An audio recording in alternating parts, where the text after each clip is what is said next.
नमस्कार विद्यार्थी मित्रों। आज આપણે આગળ છે આવર્ત કોષ્ટકમાં છે ધાતુઓ ક્યાં આવેલી છે, અર્ધધાતુઓ ક્યાં આવેલી છે અને અધાતુઓ ક્યાં આવેલી છે એના વિશે આપણે થોડીક ચર્ચા કરીશું અને એના આપણે ગુણધર્મો છે એ આપણે થોડીક ચર્ચા કરીશું। ધાતુ અધાતુના ગુણધર્મો છે એ આપણે 9મા 8મા ધોરણથી ભણતા હોઈએ છીએ। એ જ પ્રમાણે સેમ ટુ સેમ છે ગુણધર્મો, એ વસ્તુ વિશે અહીંયા થોડીક ચર્ચા કરેલી છે, એ આપણે જોઈ લઈએ। धातु अधातु અને અર્ધધાતુ અર્ધધાતુનું આવર્તમાં સ્થાન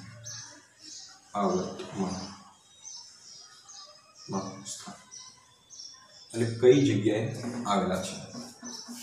તો ધાતુઓ છે, પહેલું છે ધાતુ। आवर्त कोष्टक में आवर्त कोष्टक जे आखे आवर्त कोष्टक जे रहेलू है एमां 100% में जे तत्वो आवेला छे एमांथी 78% जेटला तत्वो छे ए बधा तत्वो केवा छे? धातु तत्वो छे। केवा? धातु तत्वो छे। जेमांथी मांड 22% जे तत्वो छे ए अर्धधातु, उपधातु अने अधातु छे। ए 22% जेटला छे। जेमांथी धातु तत्वो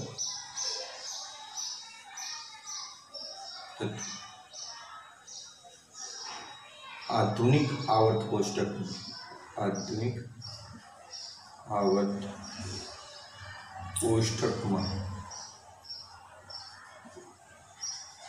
78% જેટલા આવેલા છે। 78% જેટલા કેટલા છે? 78% જેટલા।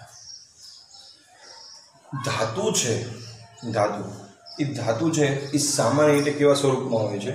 घन स्वरूपमां होय छे। अहींना गुणधर्म लईए के धातु छे, धातु सामान्य रीते घन स्वरूपमां होय छे। शुं होय छे? घन स्वरूपमां होय छे। अपवाद छे एक पारो छे ए धातु छे छतां प्रवाही छे એટલે એક अपवाद छे। बाकी मोस्ट ऑफ धातु छे सामान्य केवा स्वरूपमां आपणने जोवा मळे छे? घन स्वरूपमां जोवा मळे छे। बीजो पॉइंट धातुना गुणधर्म छे के भाई शुं धरावे? चड़काट धरावती होय छे। चड़काट धरावता होय छे।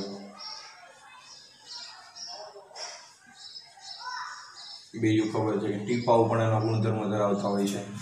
ટીપાઉપણાનો गुणधर्म धरावता होय छे। गुणधर्म धरावता होय छे। टीपाउपणानो गुणधर्म એટલે કે ભાઈ ટીપી શકાય છે, એનામાંથી લાંબો ખેંચીને શું બનાવી શકાય છે? તાર બનાવી શકાય છે। બીજું એના ગલન બિંદુ કેવા હોય છે? ઊંચા હોય છે। ગલન બિંદુ, ઉત્કલન બિંદુ કેવા હોય છે? ઊંચા હોય છે। तो आ बधा शुं थई गया? धातुओना मोस्ट ऑफ रीते जे आपणे आगळ भणी लावी छे के एटला बधा यूजफुल छे नहीं आ चेप्टरमां, परंतु आ खाली तमने बुकमां आपेલું છે એટલા માટે મારે લેવું પડે છે, એટલા માટે હું તમને થોડું જાણકારી આપું છું। તો આ બધા એને શું થઈ ગયા? धातुओना मोस्ट ऑफ रीते બધા ગુણધર્મો છે। બીજી વસ્તુ તો એ તમને એમ થાય કે આવર્ત કોષ્ટકમાં ધાતુઓ ક્યાં રહેલી છે? તો આપણને ખબર છે કે ધાતુઓ છે આવર્ત કોષ્ટકમાં જે ડાબી બાજુ છે, कई एस विभागना ब्लॉक है, पी विभागना अमुक ब्लॉक है, डी विभागना अमुक ब्लॉक है। एस अने जे डी विभागना ब्लॉक है मोस्ट ऑफ तो एस अने डी विभागना जे ब्लॉक है एमां मोस्ट ऑफ धातुओ रहेली है। एफ विभागमां पण वधारे पड़ती धातुओ आवेली होय छे। એટલે કે આવર્ત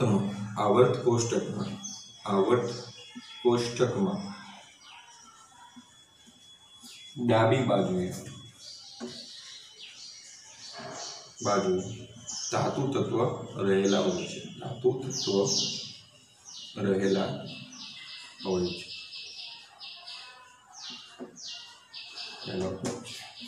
बीजी वस्तु हवे ध्यान राखो, अर्धधातु अधातु छे। तो अधातु क्यां हशे? तो अर्धधातु छे जे आवर्त कोष्टक छे एनी जमणी बाजुए छे ए बधा शुं होय छे? अधातु होय छे। तो आपने खबर छे के पी ब्लॉकना एलिमेंट छे ए मोस्ट ऑफ केवा होय छे? बधा मोस्ट ऑफ रीते अधातु तत्व होय छे। केवा होय छे? अधातु तत्व। के आवर्त कोष्टकमां अधातु आवर्त कोष्टक में જમણી બાજુએ આવેલા હોય છે. ક્યાં હોય છે? જમણી બાજુએ આવેલા હોય છે. બરોબર, ક્યાં આવેલા હોય છે? જમણી બાજુએ આવેલા હોય છે.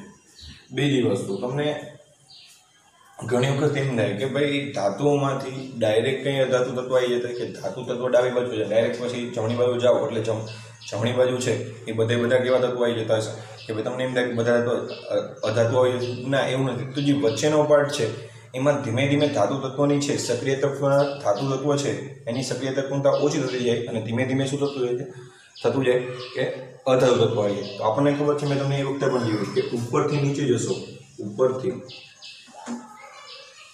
સમૂહમાં ઉપરથી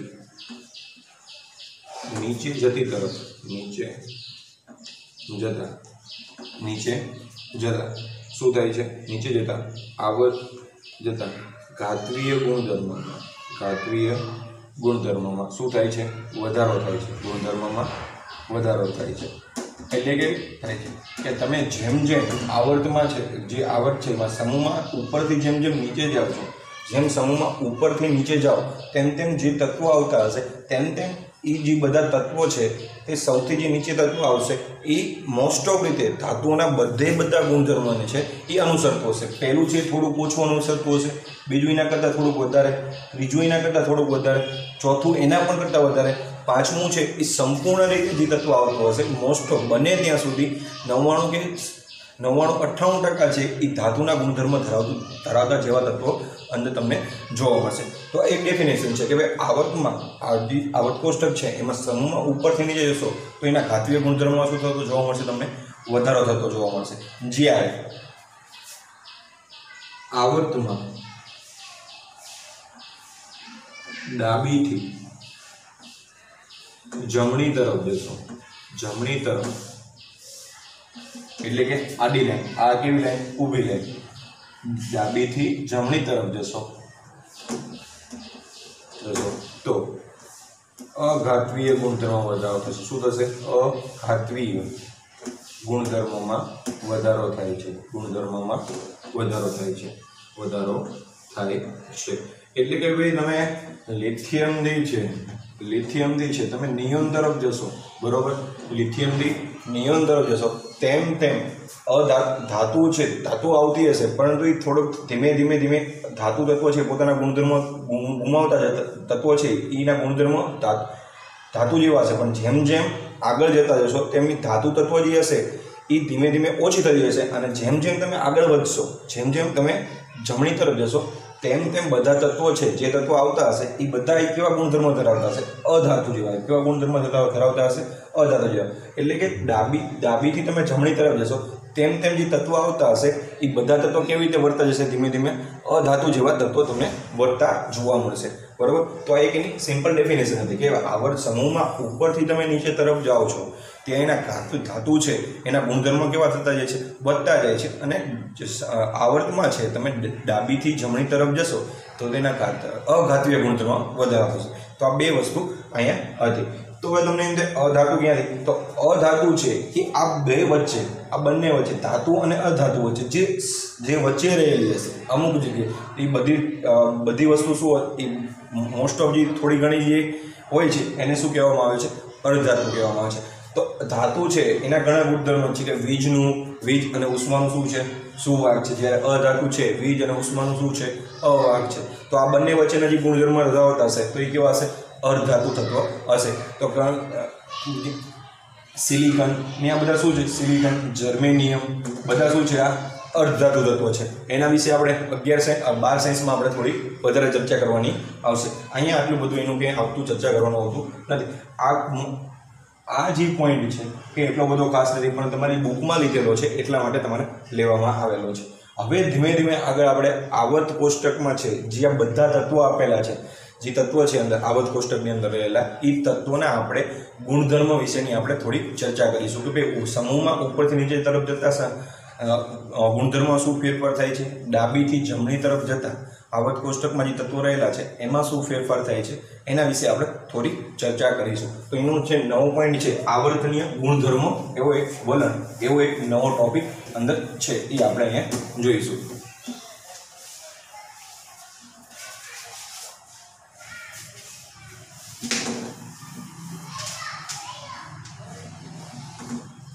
તત્વોના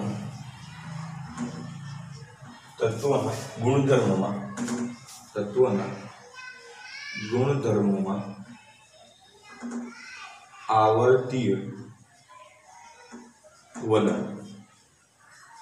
હવે આવર્તીય વલણ એટલે તત્વોના ગુણધર્મોમાં આવર્તીય વલણ એટલે શું કે ભાઈ જે આવર્ત કોષ્ટક આપેલું છે એની અંદર જે તત્વો રહેલા છે એની અંદર જે ગુણધર્મ એટલે કે રાસાયણિક અને ભૌતિક ગુણધર્મોમાં આવર્તમાં જેમ ઉપરથી નીચે જવી અને ડાબીથી જમણી તરફ જતા આવર્તીય ગુણધર્મોમાં રાસાયણિક અને ભૌતિક ગુણધર્મોમાં કયો ફેરફાર આવે છે એના વિશે આપણે આ આવર્તીય ગુણધર્મોના વલણમાં આપણે એની ચર્ચા કરવાની છે. તો આવર્તીય ગુણધર્મો વલણમાં આવર્તીય તત્વોના ગુણધર્મો આવર્તીય વલણ એટલે કે કયા ગુણધર્મો વલણ હશે? રાસાયણિક અને ભૌતિક ગુણધર્મો. કયા ગુણધર્મો? રાસાયણિક અને ભૌતિક ગુણધર્મો. તો રાસાયણિક ગુણધર્મોમાં શું આવશે કે ભાઈ રાસાયણિક ગુણધર્મોમાં એવું આવશે કે ભાઈ કયા તત્વો છે રાસાયણિક પ્રક્રિયા સારી રીતે કરી શકશે અથવા કયા સમૂહના તત્વો છે એકબીજા સાથે બંધ બનાવી અને સારી રીતે પ્રતિક્રિયાત્મકતા કરી શકતા હશે અથવા કયા તત્વો છે એ પ્રતિક્રિયાત્મકતા સારી રીતે કરી શકતા નહીં હોય કે રાસાયણિક પ્રક્રિયા છે તો કયા સમૂહના તત્વો છે સમૂહમાં ઉપરથી નીચે રાસાયણિક પ્રતિક્રિયામાં વધે છે, કયા સમૂહના તત્વો રાસાયણિક પ્રતિક્રિયાત્મકતા એટલી બધી કરી શકતા નથી. ભૌતિક ગુણધર્મોમાં છે તો ભૌતિક ગુણધર્મો મોસ્ટ ઓફ તો આપણને બધાને ખબર છે કયા આવે કે ગલન બિંદુ આવે, ઉત્કલન બિંદુ આવતું હશે, ઉત્કલન બિંદુ આવશે, પછી રંગ આવે, બરોબર, કદ આવે, બરોબર. તો આ એના બધા શું થઈ ગયા? ભૌતિક ગુણધર્મ થઈ ગયા. તો આ તો કોમન થઈ ગયું કે અત્યાર સુધી તો આપણે આ વસ્તુ ભણતા હતા, પરંતુ આ ચેપ્ટરમાં જે ભૌતિક ગુણધર્મો ભણવા આવશે આપણે એ બધા કેવા આવશે કે ભાઈ તત્વોની છે આયનિક ત્રિજ્યા વિશે ભણવાનું આવશે, આયનિક ત્રિજ્યા વિશે ભણવાનું આવશે, પારિમાણવીય ત્રિજ્યા વિશે ભણવાનું આવશે, પારિમાણવીય ત્રિજ્યા વિશે ભણવાનું આવશે, બરોબર. તો આ બધી આયનીય ત્રિજ્યા, આયનિક ત્રિજ્યા, આયનિક એન્થાલ્પી,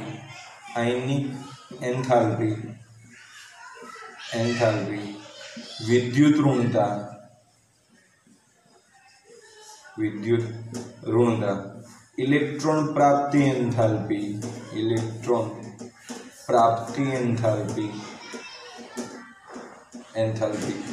આવા ગુણધર્મો છે ભૌતિક ગુણધર્મ તત્વના, એના વિશે આપણે વધારે ચર્ચા અહીંયા કરવાની આવશે. આ છે એ બહુ ઓછી આવશે. આના ઉપરથી જ છે આ બધી વસ્તુ વિશે. આ વસ્તુ સરખી રીતે ખબર હોય તો આ વસ્તુ આપણને ડાયરેક્ટ રીતે આવડી જાય. ઘણી વખત આપણે આ વસ્તુ ગોખતા હોય છે, ગલન બિંદુ અને ઉત્કલન બિંદુ ગોખતા હોય છે. ઘણી વાર તમને એવો પ્રશ્ન પૂછે શા માટે આનું ગલન બિંદુ છે આના કરતાં ઓછું છે, અથવા શા માટે આ તત્વનું ગલન બિંદુ છે એ આના ગલન બિંદુ કરતાં વધારે છે. તો એનો જવાબ છે આ વસ્તુ આપણે સારી રીતે જાણતા હોય તો આ વસ્તુ વિશેનો આપણને ખ્યાલ અંદર આવી શકે. બાકી આપણને આ વસ્તુનો ખ્યાલ આવી શકે નહીં. બાકી આપણે ગોખીને આપણે યાદ રાખવું પડે. તો આપણે રાસાયણિક ગુણધર્મ વિશે પહેલાં જોઈએ કે ભાઈ આવર્ત છે એમાં સમૂહ પહેલો છે સમૂહ 1. સમૂહ 1 એકની પ્રતિક્રિયાત્મકતા, સમૂહ 1માં જે આલ્કલી તત્વ છે, આલ્કલી તત્વ તેની રાસાયણિક પ્રતિક્રિયાત્મકતા કેવી હોય છે? ક્રિયાત્મકતા વધુ હોય છે. કેવી હોય છે? વધુ હોય છે. હવે તમને એમ થાય કે ઉપરથી નીચે જતા સમૂહ 1માં રાસાયણિક પ્રતિક્રિયાત્મકતા કેવી થાય છે? વધે છે. તો એનું શું કારણ છે કે ભાઈ રાસાયણિક પ્રતિક્રિયાત્મકતા છે ઉપરથી નીચે જતા આપણે વધે છે? તો એનું એક જ કારણ કે ભાઈ સમૂહ છે, બરોબર. તો સમૂહ 1 છે તો સમૂહ 1માં રાસાયણિક પ્રતિક્રિયાત્મકતા એટલા માટે વધારે છે કારણ કે એના જે અણુઓ છે બરોબર એ ધાતુ તત્વો છે. ધાતુ ખબર છે કે આપણે એક ઇલેક્ટ્રોન એની અંદર શું રહેલો હોય છે, મુક્ત રહેલો હોય છે. એક ઇલેક્ટ્રોન મુક્ત રહેલો હોય છે એટલે કોઈ પણ રાસાયણિક બીજો કોઈ પણ તત્વ એની સાથે આવશે તો એને જો ઇલેક્ટ્રોનની જરૂર હશે તો એની સાથે શું કરશે, બંધ બનાવશે અથવા એની સાથે કંઈક રાસાયણિક પ્રતિક્રિયાત્મકતા ઝડપથી કરી લેશે, જેથી કરી સમૂહ એકનું જે વલણ છે બરોબર તો એની પ્રતિક્રિયાત્મકતા, રાસાયણિક પ્રતિક્રિયાત્મકતા કેવી છે, વધુ હોય છે. જ્યારે સમૂહ 18 છે, સમૂહ 18 એ કેવું છે, ઊંડા વાયુ તત્વ, ઊંડા વાયુ.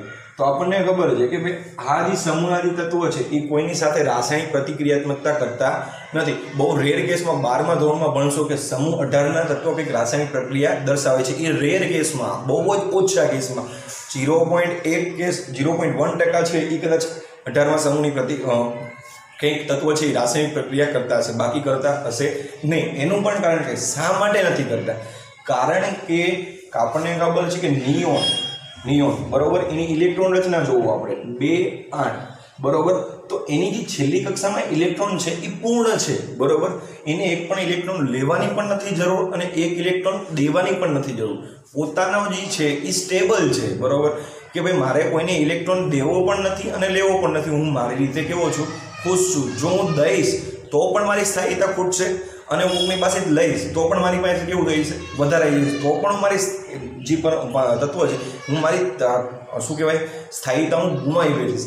આ એવું નથી કરવું એટલા માટે કોઈને ઇલેક્ટ્રોન પણ નહીં દે અને ઇલેક્ટ્રોન પણ લેશે નહીં. તો ઊંડા વાયુના જેટલા પણ તત્વો છે એ બધા પોતાની રીતે કેવા છે, સ્થાયી છે. તો એટલા માટે કોઈની સાથે રાસાયણિક પ્રક્રિયા કરવામાં માનશે નહીં બરોબર. માનશે એ પણ જ્યારે તમે બહુ જ હીટ દેશો, વધારે પડતી હીટ જોશે. જે નોર્મલ હીટ રૂમ ટેમ્પરેચર છે એ તો કાંઈ ન કહેવાય, ટેમ્પરેચર પણ કેવું અપ રાખવું પડશે ત્યારે કંઈક આ રાસાયણિક પ્રક્રિયા કરી શકશે. બાકી એક પણ તત્વ છે ઊંડા વાયુના રાસાયણિક પ્રક્રિયા કરી શકશે નહીં. રેર કેસમાં તમને જોવા મળશે કે રાસાયણિક પ્રક્રિયા 18મા સમૂહના કરતા હશે. બાકી 11મા ધોરણમાં તમારે સમૂહ 18ના જે તત્વો છે એની કોઈ પણ જાતની રાસાયણિક પ્રક્રિયા ભણવાની આવતી હશે નહીં. 12મામાં છે એના વિશે થોડીક ચર્ચા આવે છે અને એની વિશે પૂછાય છે, એના વિશે આપણે આગળ ભણશું. તો અહીંયા તમને તમારી બુકમાં છે લખેલું છે કે ભાઈ તત્વોના ગુણધર્મો આવર્તીય વર્તન. તો ઉપરથી નીચે જતા અને આવર્તમાં ડાબી તરફથી જમણી તરફ જતા ભૌતિક અને રાસાયણિક ગુણધર્મોની વાત જોવા મળે છે. દાખલા તરીકે રાસાયણિક પ્રક્રિયાના વલણમાં સમૂહ એકમાં ધાતુ વધુ છે અને મધ્યના તત્વો ઓછા અને 18માં અધાતુ છે, મહત્તમ જોવા મળે છે. તો આપણને ખબર છે કે ઉપરથી નીચે જતા પ્રતિક્રિયાત્મકતા શું થાય છે સમૂહમાં, તો આપણે જોયું એ રીતે તે બરોબર. તો આવી જ રીતે છે પ્રતિક્રિયાત્મકતા કેવી હોય છે, સમૂહ એકની વધારે હોય છે. જ્યારે 17મા અને 16મા સમૂહની 16 અને 17મા સમૂહની પણ પ્રતિક્રિયાત્મકતા કેવી હોય છે, સમૂહ એકની પ્રતિક્રિયાત્મકતા વધારે હોય છે. સમૂહ 16 અને સમૂહ 17ની પ્રતિક્રિયાત્મકતા અને 18ની પ્રતિક્રિયાત્મકતા કેવી હોય છે, સાવ ઓછી હોય છે. તો આ વસ્તુ વિશે ચર્ચા કરી રાખી. ત્યારબાદ છે ભૌતિક ગુણધર્મો. મેં તમને કીધા હતા કે ભાઈ આટલા શું છે ભૌતિક ગુણધર્મો. એમાં છે પહેલો પોઈન્ટ લેવાનો છે પારિમાણવીય ત્રિજ્યા. પારિમાણવીય ત્રિજ્યા ખાસ ધ્યાન રાખજો. એક્સેપ્શન એ બતાવીશ કઈ જગ્યાએ છે આવું થાય છે. એક્સેપ્શન એટલે કે ભાઈ શું કહેવાય, ખામી નહીં પરંતુ કંઈક અલગ આવે છે એમાં બરોબર, વેરિએશન આવે છે. એના વિશે આપણે ચર્ચા કરીશું. એરર છે એના વિશે આપણે ચર્ચા કરવાની છે આની અંદર બરોબર. તો પહેલું છે પારિમાણવીય ત્રિજ્યા. હવે પહેલી વસ્તુ તો એ થાય કે ભાઈ પારિમાણવીય ત્રિજ્યા કોને કહેવાય. તો તમને ઘણી વખત એવો જ્યારે અગાઉ ભણતા ત્યારે અગાઉ એવો ખ્યાલ હતો કે ભાઈ કેન્દ્ર છે,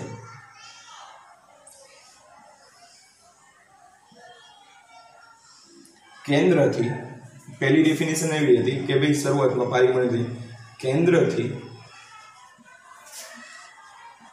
સંયોજકતા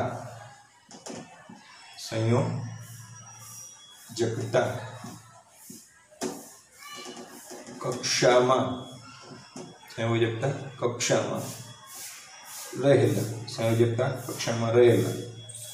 રહેલા ઇલેક્ટ્રોન સુધીના અંતરને પારિમાણવીય ત્રિજ્યા કહે છે. આ અગાઉ ડેફિનેશન હતી. ત્રિજ્યા કહેવામાં કહેવાય છે.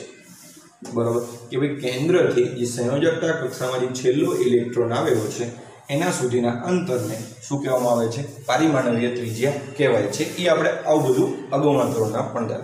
પરંતુ આપણે અગાઉના ચેપ્ટરમાં પણ શીખી ગયા કે ભાઈ ઇલેક્ટ્રોન છે એ શું છે? વેવ છે.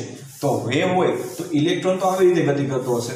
બરોબર, આવી રીતે શું કરતો હોય? કક્ષામાં ભ્રમણ કરતો હશે. તો આવી રીતે કક્ષામાં ભ્રમણ કરતો હશે તો એની આપણે ત્રિજ્યા માપવી શું થઈ જાય છે?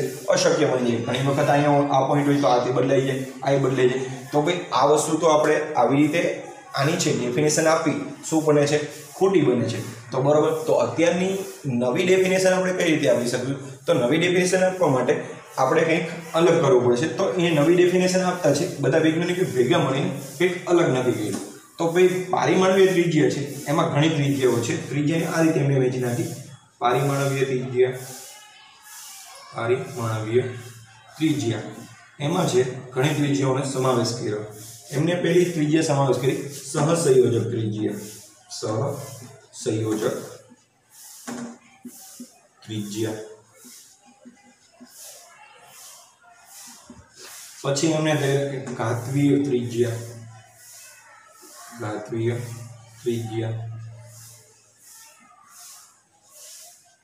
આયનિક ત્રિજ્યા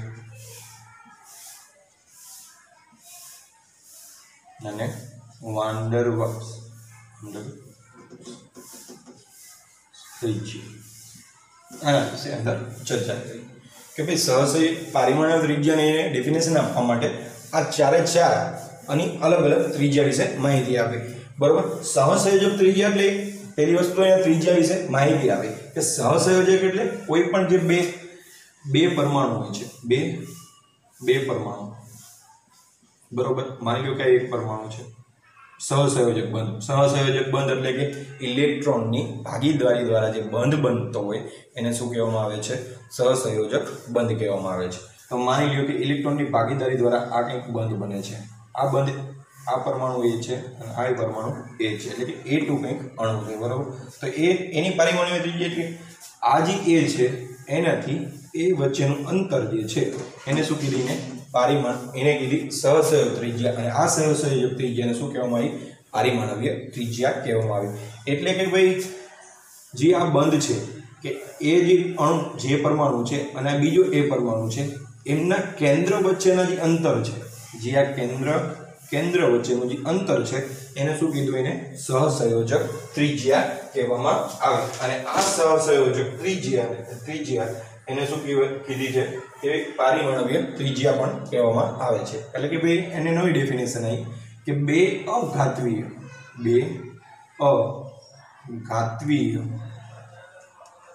પરમાણુ, બે અઘાતવીય પરમાણુના કેન્દ્ર વચ્ચેના બે અઘાતવીય પરમાણુના કેન્દ્ર વચ્ચેના અંતરને શું કહેવામાં આવ્યું? અંતરને એને શું કીધું? સહસંયોજક ત્રિજ્યા કીધી. શું કીધી? સહસંયોજક ત્રિજ્યા કહેવાય છે. ત્રિજ્યા કહેવામાં આવે છે. બરોબર, હવે અહીંયા ધ્યાન રાખો શું કીધું? બે અઘાતવીય પરમાણુના કેન્દ્ર વચ્ચેના અંતરને સહસંયોજક ત્રિજ્યા કહેવામાં આવે છે. માની લો કે Cl2 એક આ છે. બરોબર, તો અહીંયા ધ્યાન રાખો આ એક Cl નો અણુ અને આ પણ એક શું થઈ ગયો?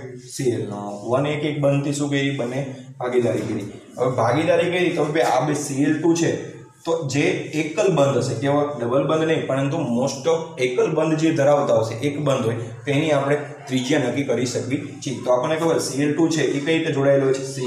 Cl. તો હવે આ બંધ છે એમની વચ્ચેની ત્રિજ્યા શોધવી તો આપણે કઈ રીતે કરવું? ત્રિજ્યા શોધવી તો આપણને બંધ ખબર હોવી જોઈએ.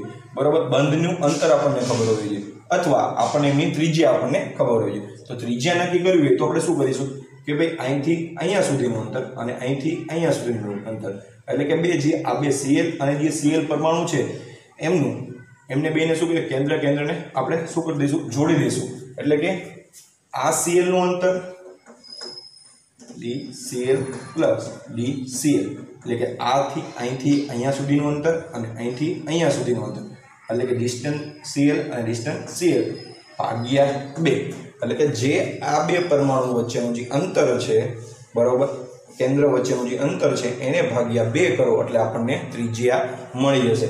માની લો કે Cl2 બંધ છે બરોબર એમની પારિમાણિક એ બે વચ્ચેનું જે આ જે બંધ બને છે જે આ બંધ છે આ Cl એ બંધની લંબાઈ છે એ માની લો કે એનું ડિસ્ટન્સ છે કે 198 છે તો એમની આપણે ત્રિજ્યા શોધવી હોય તો એને ભાગ્યા 2 એ બંધ છે એ બંધ કેટલાનો છે એને ભાગ્યા 2 કરી નાખો તો એની આપણને છે એની ત્રિજ્યા મળી જાય. તો આ બંધ છે Cl છે તો એ Cl ની ત્રિજ્યા છે Cl2 ની બરોબર પારિમાણિક ત્રિજ્યા છે એ કેટલી છે 99 છે. તો આના ઉપરથી આપણને ખ્યાલ આવે છે બંધની ભાગીદારીથી બને છે એકબીજામાં શું થાય છે ઇન્ટરેક્શન એકબીજામાં ઓવરલેપિંગ કરીને શું કરાવે છે બંધ બનાવે છે. તો હજી આ બંધની જે બંધ લંબાઈ છે બરોબર એને ભાગ્યા 2 કરશો એટલે તમને એની પારિમાણિક ત્રિજ્યા મળી જશે બરોબર. અને આ બધું છે એ પારિમાણિક સહકિરણના જે બધા જે પ્રયોગો આવતા હોય એના આધારે આ બધી ત્રિજ્યાઓ નક્કી થાય છે. બાકી આપણે એમ કે જોઈને આપણે ફૂટપટ્ટીની માપ લઈને આપણે એમ નક્કી ન કરી શકીએ કે ભાઈ આ પરમાણુનું અંતર આટલું છે બરોબર કારણ કે એ તો કેવું છે અશક્ય છે કારણ કે એ બધું જે એના જે અત્યારે મોડર્ન જે બધા સાધનો આવી ગયા છે એના આધારે આ બધી ત્રિજ્યાઓ અને પારિમાણોનું કદ શું થતું હોય છે નક્કી થતું હોય છે. તો આ એક વસ્તુ આવી ગયું આ બંધ જે Cl વચ્ચે જે બંધ રચાણો એને ભાગ્યા 2 કરશો એટલે શું તમને મળી જશે પારિમાણિક ત્રિજ્યા મળી જશે કોઈ પણ તત્વ અથવા પરમાણુ તમને પારિમાણિક ત્રિજ્યા મળી જશે. તો આ પહેલું સહસંયોજક ત્રિજ્યા કોને કહેવામાં છે બે અઘાતવીય પરમાણુ વચ્ચેના કેન્દ્ર વચ્ચેના અંતરને સહસંયોજક ત્રિજ્યા કહેવામાં આવે છે.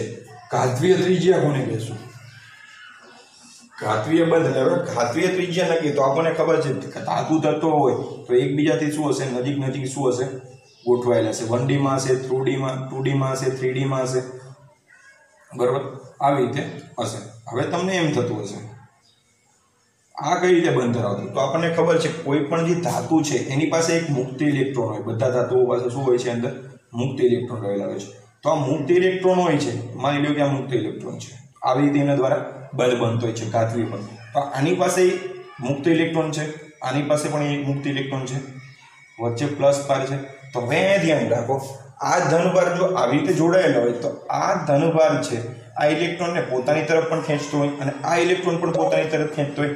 આ ઇલેક્ટ્રોન ઘણી વખત અહીંયા આવી જતો હોય બરોબર અહીંયા આવી જાય તો આના દ્વારા પણ ખેંચાતો હોય અને આના દ્વારા પણ ખેંચાતો હોય. તો એ શું થઈ ગયું કે ભાઈ કોઈ પણ બે ઘાતવીય પરમાણુ છે એમના કેન્દ્ર વચ્ચેના અંતરને શું કહેવામાં આવે છે ઘાતવીય ત્રિજ્યા. એટલે આનું પણ આવી રીતે કે ભાઈ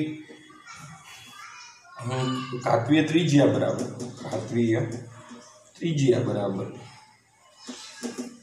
અહીંયા આ એ છે અને આ બી પરમાણુ છે તો અહીંયા લખી નાખવાનું DA પ્લસ DB છે ભાગ્યા 2 એટલે કે ડિસ્ટન્સ એનું ડિસ્ટન્સ અને બી નું ડિસ્ટન્સ ભાગ્યા 2 કરશો એટલે તમને એની ઘાતવીય ત્રિજ્યા પણ શું થશે મળી જશે. માની લો કે ઘાતવીય ત્રિજ્યામાં આપણે લેવી છે કોઈ પણ ધાતુ પરમાણુ લઈ લઈએ છે કે ભાઈ કોઈ પણ ધાતુ છે કે કોપર છે એનો 256 બંધમ છે એને ભાગ્યા 2 કરશો એટલે તમને છે એ કોપરની ઘાતવીય ત્રિજ્યા તમને મળી જશે. આ નંબર છે કે યાદ રાખવાના છે નહીં બરોબર કારણ કે ઘણા બધા આવશે 168 બધે બધા આપણે નંબર યાદ રાખવા પડશે તો ઘણી વસ્તુ યાદ રાખવાની આવશે. આઈની ત્રિજ્યા યાદ રાખશું વાન ડર વાલ્સ ત્રિજ્યા યાદ રાખશું એ વસ્તુ વિશે આપણે કંઈ એટલું બધું ધ્યાન આપવાનું નથી ખાલી સમજવાનું છે કે ભાઈ શું કહેવા માંગે છે. આઈની ત્રિજ્યા છે એ નવો ટોપિક છે આખો એ અલગથી લઈશું. ત્યારબાદ વાન ડર વાલ્સ ત્રિજ્યા. હવે વાન ડર વાલ્સ ત્રિજ્યા એટલે કેવી ત્રિજ્યા આમાં તો જો પહેલું હતું સહસંયોજક બંધ તો એમાં બંધ કઈ રીતે બનતો એકબીજા ઉપર ઓવરલેપિંગ થતી ત્યારે બંધ થતો સહસંયોજક. ઘાતવીય બંધ કઈ રીતે પરમાણુ છે એકબીજાની શું હતા પાસ થતો એવી રીતે ઘાતવીય બંધ બનતો. જ્યારે વાન ડર વાલ્સ બળ છે એમાં કોઈ પણ જાતનો બંધ હોતો નથી. શું હોય છે એકબીજાને મોલિક્યુલ્સ હોય છે પરમાણુ હોય છે અણુ હોય છે એકબીજાને ફોર્સથી શું કરતા હોય છે એટ્રેક્શન અને આકર્ષણ પણ કરતા હોય છે એટ્રેક્શન પણ કરતા હોય છે બરાબર. અહીંયા ધ્યાન રાખજો કે આવી રીતે કોઈ એ પરમાણુ છે આવી રીતે કોઈ એ મોલિક્યુલ્સ છે બરાબર એ મોલિક્યુલ્સ છે અને બી છે અને આવી જ રીતે છે એ અને બી. તો આમના વચ્ચે બંધ નથી બનાતો પરંતુ એ આ જે બે પરમાણુઓ છે જે અણુઓ છે એકબીજાની ખૂબ જ નજીક બને એટલા જેટલા નજીક આવી શકે ત્યારે તે બે પરમાણુ વચ્ચે જે પરમાણુ અથવા અણુ છે એમની વચ્ચેના કેન્દ્રના અંતરની ગણતરી કરી અને વાન ડેર વાલ્સ ત્રિજ્યા નક્કી કરવાનો છે. આમાં પણ બંધ હોય છે, આમાં પણ થોડો ઘણો બંધ હોય છે, જ્યારે આમાં કોઈ પણ જાતનો બંધ હોતો નથી. ઇન્ટરમોલિક્યુલર ફોર્સ હોય છે, એટલે કે ભાઈ મોલિક્યુલ્સ વચ્ચે શું હોય છે, કંઈક બળ લાગતું હોય છે. તો એના આધારે છે આની ત્રિજ્યા નક્કી કરવામાં આવે છે. તો હવે ધ્યાન રાખો, માની લો કે કઈ રીતે નક્કી કરીશું. માની લો કે કોઈ પણ આ પરમાણુ છે, આવી રીતે A અને B અણુ છે, અહીં B અને A અને B. હવે તમને એમ કીધું કે કોઈ પણ આ જે મોલિક્યુલ્સ આપેલો છે એની પારિમાણિક શું કહેવાય, એની વાન ડેર વાલ્સ ત્રિજ્યા જણાવો. તો આની ત્રિજ્યા જાણવી તો આપણે અહીં ધ્યાન રાખવું પડે કે ભાઈ કેન્દ્રથી B થી B વચ્ચેનું અંતર ભાગ્યા 2, તો આપણને B નું અંતર મળી જાય, બરોબર. A થી A વચ્ચેનું અંતર માપી લ્યો એટલે આપણને ભાગ્યા 2 કરી નાખો તો તમને A નું અંતર મળી જાય. તો આવી રીતે છે વાન ડેર વાલ્સ ત્રિજ્યા શોધવામાં આવે છે. વાન ડેર વાલ્સ ત્રિજ્યા છે એ મોસ્ટ ઓફ કયા પ્રમાણ હોય છે, 18મા સમૂહના જે તત્વો હોય છે એમની વાન ડેર વાલ્સ ત્રિજ્યા હોય છે, અણુઓ બનતા હોય છે એમની આપણે વાન ડેર વાલ્સ ત્રિજ્યા કાઢવાની આવે છે. કારણ કે એ બધા કેવા હોય છે, નોબેલ ગેસ છે, ત્યાં ધ્યાન હોય છે વધારે વધારે. નોબેલ ગેસ છે એ મોસ્ટ ઓફ છે એ વાન ડેર વાલ્સ ત્રિજ્યા ઉપર આધાર રાખતા હોય, એમની વધારે વાન ડેર વાલ્સ ત્રિજ્યા લેવામાં આવે છે. તો આટલી વસ્તુ અહીંયા હતી. હવે તમને એમ થાય કે આ ત્રણેય જે સહસંયોજક ત્રિજ્યા, ઘાતવીય ત્રિજ્યા અને વાન ડેર વાલ્સ ત્રિજ્યા, આમાં સૌથી વધારે ત્રિજ્યા કોની હશે? તો અહીંયા ધ્યાન રાખો, તો તમને બધાને ખ્યાલ આવતો હશે કે અહીંયા ધ્યાન રાખો, જે આ મોલિક્યુલ્સ છે એમની વચ્ચે કોઈ પણ જાતનો બંધ બનતો નથી. તો એમની વચ્ચેનું અંતર એક તો પાસે પણ નથી અને એક તો કેવા છે, દૂર છે. દૂર છે તો એમની વચ્ચેનું અંતર કેવું છે, વધારે છે, સૌથી વધારે છે. તો સૌથી વધારે ત્રિજ્યા કોની હશે? વાન ડેર વાલ્સ ત્રિજ્યા સૌથી વધારે છે. પછી ધ્યાન રાખો, ઘાતવીય ત્રિજ્યા, બંધ છે, એકબીજાના અણુ કેવો હોય છે, ઘાતવીયમાં એકબીજાની ખૂબ જ નજીક હોય છે. તો આ કેવા છે, તો આની થોડી વાન ડેર વાલ્સ કરતાં ઓછી હોય છે. અને જ્યારે સહસંયોગી બંધમાં કેવું હોય છે, એકબીજામાં ઓવરલેપિંગ થયેલા હોય છે. તો એમની ત્રિજ્યા છે એ કેવી હોય છે, સૌથી ઓછી. તો સૌથી વધારે કોની હોય છે? વાન ડેર વાલ્સ ત્રિજ્યા. ત્યારબાદ કોણ આવશે? ઘાતવીય ત્રિજ્યા. અને ત્યાર પછી કોણ આવશે? સહસંયોજક ત્રિજ્યા. સૌથી ઓછી કઈ ત્રિજ્યા હોય છે? સહસંયોજક ત્રિજ્યા. હવે આટલું ભણ્યા પછી આપણે આગળ છે પારિમાણિક ત્રિજ્યામાં આવર્ત કોષ્ટકનું આપણે અંદર ધ્યાન લઈશું, બરોબર. એ હવે આગલા લેક્ચરમાં આપણે થોડું એ લઈશું.